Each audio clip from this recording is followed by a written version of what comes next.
Previously in the story, Jiwoo has discovered that he's an awakened one and rescues a cat from a menacing awakened one named Deline.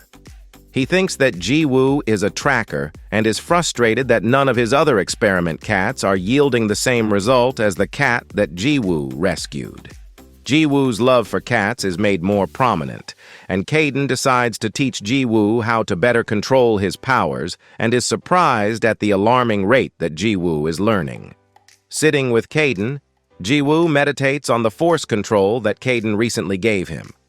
As he is doing it, Caden is astounded by the rate Jiwoo is improving, as it has only been hours since he channeled his power into him, and he has already managed to channel the energy through his heart.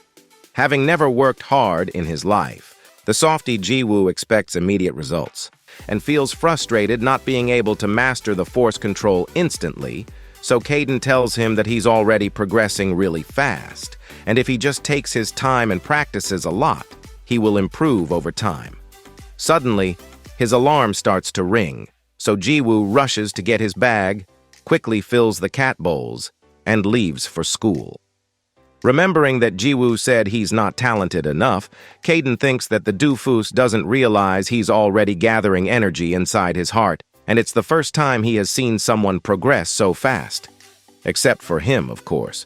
However, Caden is on such a high horse that he thinks Jiwoo's unnatural fast progression is because of his godly teaching methods, and laughs hysterically, appreciating his own greatness. I wish I had confidence like Caden. Like a flash, the other cats sprint past him to eat his bowl, as they have already eaten theirs, so Caden threatens those glutton freaks to leave his food. Not only are they glutton freaks, but they are cute as hell. So the great Caden eventually succumbs to their cuteness and gives them the green signal to eat his food.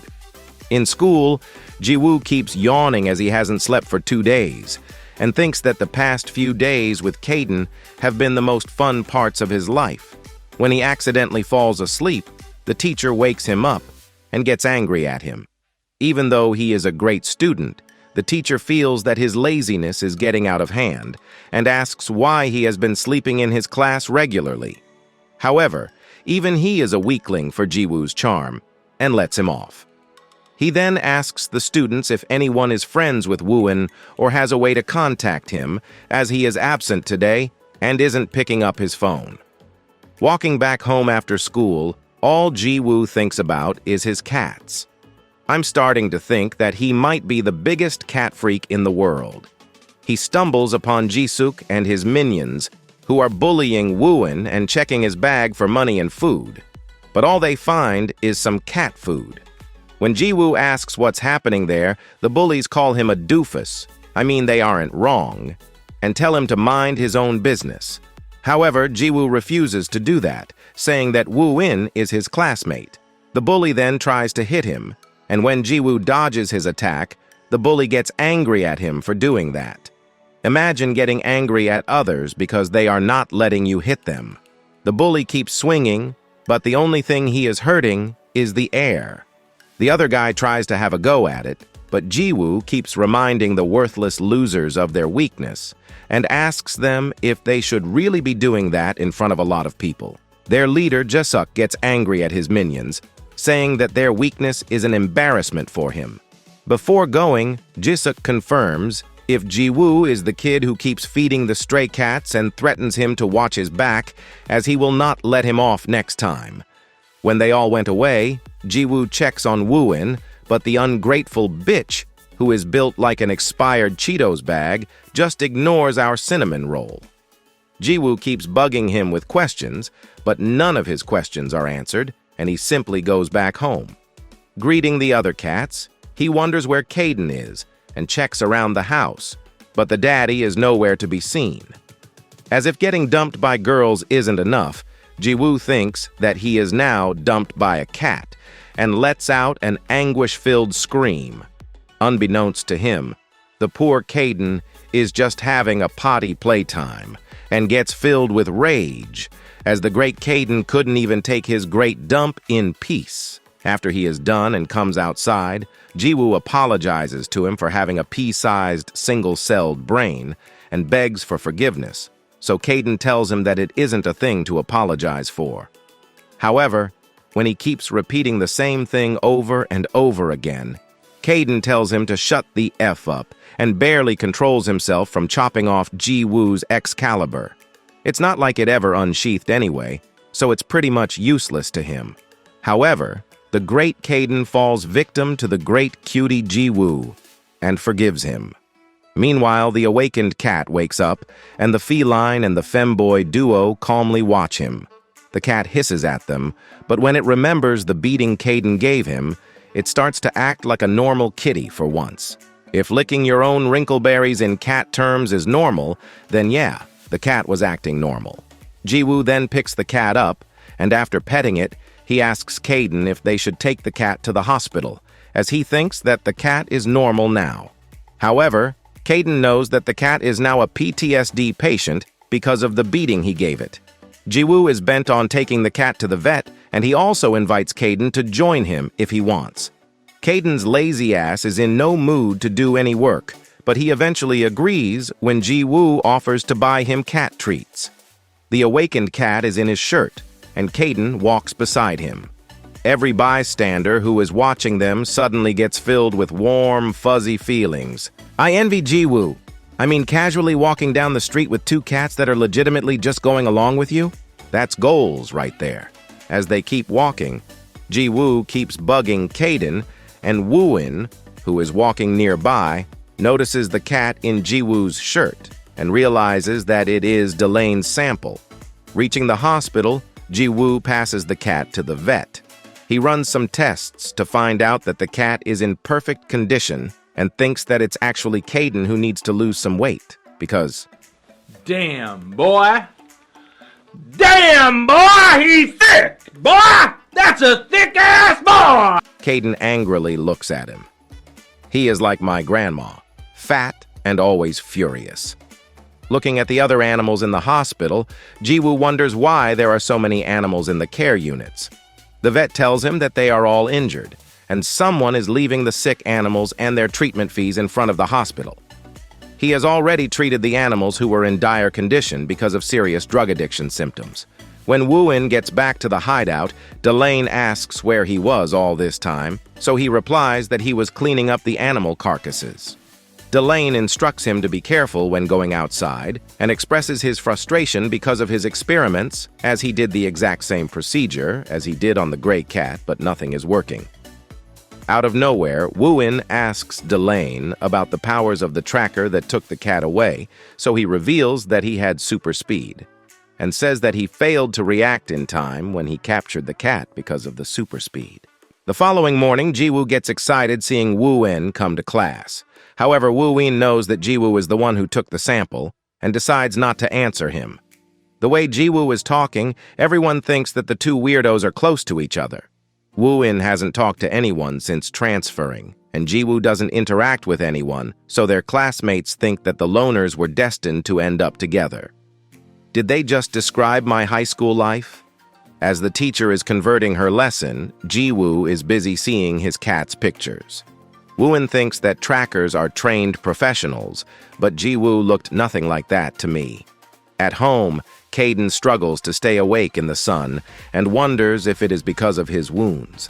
However, when he sees the other cats in a deep slumber, he realizes that it must be the cat genes that are making him sleepy. Not even the great Caden can resist succumbing to lazing around in the sun, so he finally thuds onto the ground and falls asleep, despite trying his best not to. Walking back home, Ji-woo feeds a stray cat, when suddenly Woo-in pops out behind him and asks where he got that gray cat. Ji-woo thinks that he's talking about the cat he just fed, so Woo-in tells him that he is talking about the one he was carrying last night. He tells Woo-in that the cat looked very hurt, so he took it to the vet. When Ji-woo asks why he is asking so much about that cat, Woo-in replies that he just thought it was his cat. Hearing this, Ji-woo immediately asks if he wants to confirm for sure and runs away to get the cat from his home so Woo-in can see if it's his cat or not. Seeing his naive behavior, Woo-in thinks that Ji-woo might not be a tracker. When Ji-woo gets home, he carries the cat in his arms And with half-open eyes, Caden asks what he is doing, so he tells him that he might have found the cat's owner. When he brings the cat over to Woo-in, he looks at the scar on its eye and immediately tells Ji-woo that it is certainly his cat. Seeing him, the cat remembers the torture it was put through and wants to gouge out Woo-in's eyeballs. Since the cat's reaction made Ji-woo confused, he confirms from Woo-in if he is really the owner or if he's lying to him. Woo-in decides not to answer and orders him to hand the cat over, threatening that he will be in danger if he keeps the cat. When Ji-woo refuses, Woo-in hits him with a good old chop in the neck that knocks him out and focuses his attention on the cat. The cat tries to run away, but Woo-in uses his powers to knock it unconscious as well. As he is about to leave, Ji-woo stands up surprisingly, making Woo-in wonder how is able to stand, as his chop landed firmly on his neck. Ji-woo questions Woo-in, asking why he would attack him and the cat.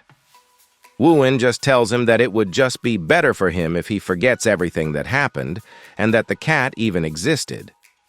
As he is about to leave again, Ji-woo asks if he is working with the awakened one who was after the cat. Hearing this, Woo-in knows for sure that Ji-woo was the one who took the cat from his mentor, and knowing that his ability is super speed, he decides to attack him before Ji-woo can react. Ji-woo is hurt badly, but he is able to get up and dodges the upcoming attacks, making Woo-in impressed with his speed. As he is running around, Ji-woo wonders what Delane and Woo-in plan to do with the cat, and closes in on Woo-in whilst dodging his attacks. He tries to grab the cat, but Woo-in pulls the cat away. Since Ji-woo is focused on the cat instead of him, his movements are predictable, and Woo-in uses it to his advantage to blast Ji-woo at close range. Ji-woo is yeeted away, and the pain he feels from the attack is unimaginable. Seeing him, Woo-in thinks that if Ji-woo is tracking them, he would have been better trained, but everything about him is clumsy and unrefined. Getting up once again, Ji-woo tries to grab the cat, but Woo-in grabs him by the shirt and slams him against a wall. He asks Ji-woo who he works for, and seeing his clueless face, he realizes that Ji-woo just happened to get caught in the mess, and is now sure that he isn't a tracker. He warns Ji-woo again to forget everything about him, his mentor, and the cat. When he goes away, Ji-woo cries because of his own powerlessness. Meanwhile, the great Caden wakes up from his nap, and seeing that Ji-woo isn't home, he remembers Ji-woo telling him something before leaving, that he is going to give the cat to its owner.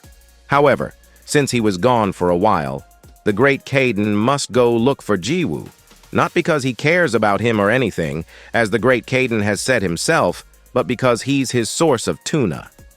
After seeing the cat, Delane's happiness knows no bounds, and he congratulates Woo-in for being useful for the first time in his worthless life.